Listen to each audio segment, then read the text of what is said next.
Hey guys, welcome back. Tonight, tonight it's time to get our heart broken. Tonight we're going to be talking about My Bloody Valentine.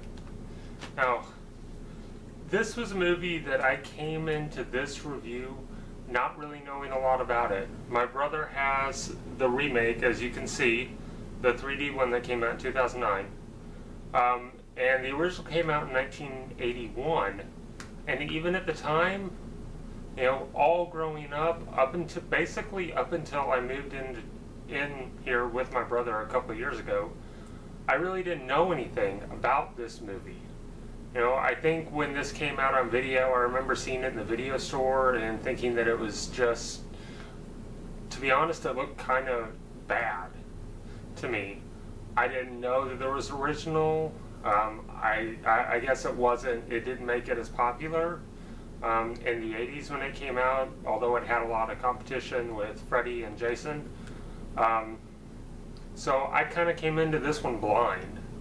And the original, you know, it was in many ways kind of a typical 80s horror film. It had a couple of things going for it though. It had an interesting setting. It was set in Canada, and it had some interesting locations with the fact that it was a mining community, and so a good amount of the action and basically the entire final act takes place in a mine. Well, it looks like, I don't know what they're mining down there. It doesn't say what kind of mine it is, but it was an interesting location. The fact that it was set in Canada makes it a little bit different. You know, the characters are a little bit different in that sense, and the locations itself was pretty good. And it had a different story to it. It wasn't a completely typical 80s slasher flick story. In that, from the beginning event that starts the whole thing, it's 20 years has passed, and so I like that. And the fact that it's set all around Valentine's Day, that was very different at the time. I think that it was probably one of the earliest Valentine's Day horror films, and even since then there haven't been a lot. So that was a plus that it had. And it had a good ending. The original had a very good ending to it. I liked it. It was something that comes out of the blue. Completely out of the blue. Now, having said those pluses for it, at the same time, like I said, it is in many ways a typical 80s horror movie. The acting is okay, but not great. You know, the effects aren't fantastic. The kills aren't that great. Actually, most of the kills are done off screen, which I personally kind of like if you're doing the kind of movie that can get away with it. This wasn't the kind of movie that I thought could get away with that. This was a movie that I felt needed to show the violence, just because it had to have something else going for it. Now, it seems like I'm saying a lot of bad things about it. I liked it. You know, it was pretty good. It was different. It wasn't your typical fare from, you know, it was a little bit different from your Chucky's and your Jason's and your Freddy movies and stuff like that. Now, getting to the remake, I loved this. I cannot believe that it took me this long to see this, because it is awesome. They decided, I don't know if I would call this an exact remake. It's mostly telling the same story. It gives a little bit more backstory and exposition to it.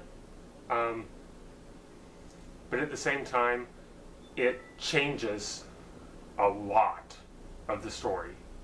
You know, there's a lot of stuff they leave out, like there's really hardly any mention of Valentine's Day in general.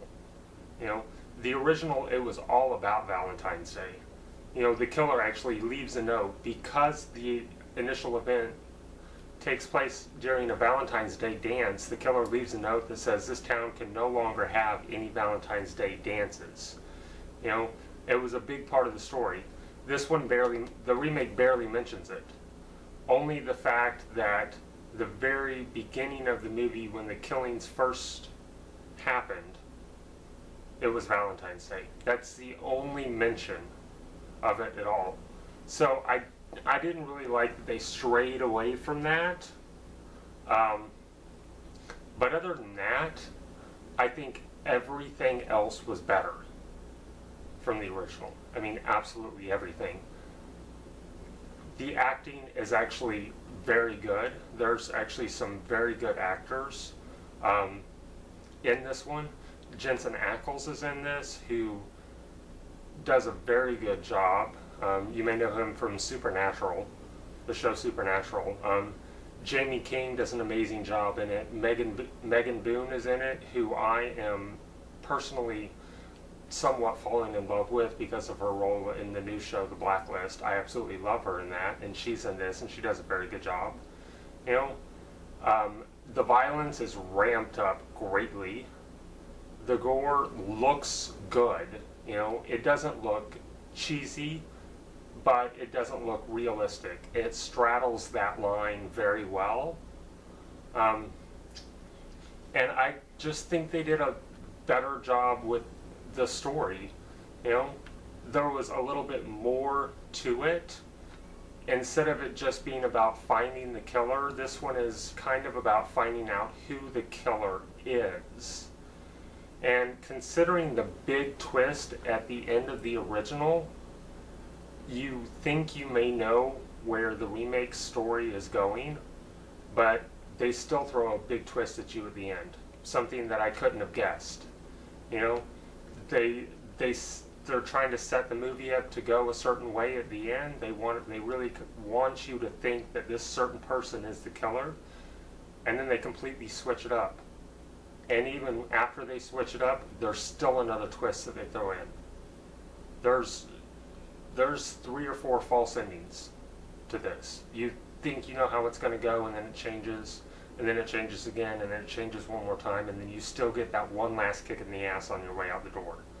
It's one of those type movies, and they do a good job with it, and it works. That's the important thing, is it doesn't feel forced. It doesn't feel like they're forcing these false endings on you and that they're forcing these twists on you. It just kind of, it almost seems to flow very naturally. Now, one of the things that I really want to talk about with this one, and it's going to be something that I know I'm going to regret for quite a while. I wish that I would have gone to see this in the theater, because I would have loved to have seen the 3D effects on this. Because this was in 3D, it kind of helped start the 3D craze, I would say, because looking back, 2009 was, probably 2007 was the beginning of it, but this would have been a really good one. This and probably the Saw movies. I tried to watch it in 3D here at the house. It actually comes with 3D glasses, but they are the green and red ones, and those give me a headache, so I couldn't do it. I got about 15 minutes into it on the 3D version, and I had to stop and switch to the 2D. I just couldn't do it, because it's something about the red part of those glasses really messed with me. But I wish that I could have seen it in the theater, because just watching it in 2D, you can see where all the 3D effects would have been, and it looked like they actually did a very, very good job with it. It seemed very reminiscent of like Resident Evil Retribution, which was in 3D. It's a lot of stuff flying out at you, you know. And this, I don't know, this movie, it seemed to kind of go the route of Piranha, which is another good one, but I will not be doing a review of that. But you know, the original Piranha was a cheesy sci-fi type / monster movie, and they decided to remake it, and instead of trying to, you know, make it serious and make it better, they just went with pure, this is what we're going to do. We're going to throw a whole bunch of nudity and some good 3D effects and some blood and some killing at you. Here you go, take it. this one seemed to go that same route, and I liked that. The only thing that I would say makes this one a little bit better is the acting is actually really fantastic in this movie. Considering what it is, the acting is very, very good. But I really wasn't expecting anything else besides that when I saw that Jensen Ackles was in it. I'm not a big fan of the show Supernatural, but I watched through probably the first 3 seasons, and it's an amazing show. He does a great job. He's a very good actor. But anyway, I would definitely recommend it. I would recommend the remake personally. I think that it's just a fun and entertaining movie to sit down and watch. It's not that scary, you know? I mean, it's violent, but it's not particularly scary. It's just fun. You sit down, it's, you know, it's like an hour and 40 minutes, and you're going to have a blast watching it. Now, would I recommend the original? Sure. It's still a decent movie. It's got the whole Valentine's Day thing going for it. So if you're a really big horror fan, that's a good one to have in your collection, because it's always good to have one from all, you know, it's always good to have a theme going in that sense. You know, there's plenty of Christmas horror movies. There's a couple of Easter ones. It's good to have a Valentine's Day one. But anyway, watch the original or watch the remake. It's much better. Just do this one. But that's all I got to say for this one. For my next one, we're sticking in the 80s, but I won't tell you who we're going to next. I'll see you then. Bye.